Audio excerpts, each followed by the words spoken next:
Le décryptage éco avec Brother, spécialiste de l'impression, accompagne votre business depuis 100 ans. Plus d'infos sur brother.fr.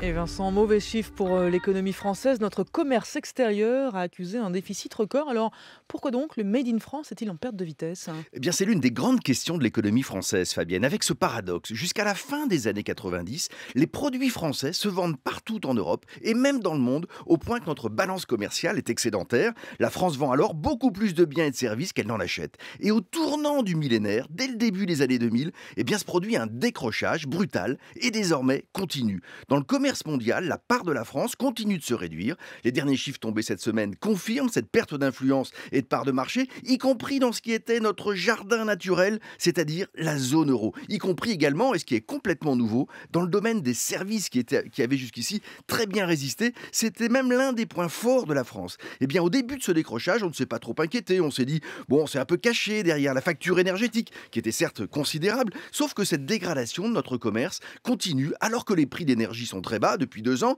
Et même si vous retirez nos importations d'énergie, eh bien, le problème reste entier. Et cette situation est d'autant plus critique que presque tous nos principaux partenaires, et notamment européens, c'est-à-dire ceux qui ont en gros un modèle social, économique assez proche du nôtre, eh bien, exportent à tout va et dégagent, eux, des excellents commerciaux. Alors, est-ce qu'on a identifié les raisons de ce décrochage? Eh bien oui, Fabienne, et le premier point ne fait aucun doute. Tous ceux qui pensent que la compétitivité de l'économie française n'est plus un sujet, qu'il a été réglé par les baisses de charges, certes importantes du quinquennat Hollande, eh bien se trompent lourdement. L'écart de coût s'est certes réduit avec nos concurrents, mais les produits français sont jugés encore globalement trop chers. La compétitivité reste donc un sujet qui est largement devant nous et donc un sujet essentiel du prochain président. Le deuxième point, très important, et cette fois une pierre dans le jardin des entreprises et des patrons. Notre appareil productif est inadapté à la demande mondiale et surtout nos produits sont situés en qualité dans la moyenne gamme. Si les Allemands engrangent des excédents, c'est d'abord parce que leurs produits sont positionnés sur le haut de gamme et donc vendus plus cher. L'urgence, c'est de faire monter en gamme les produits français.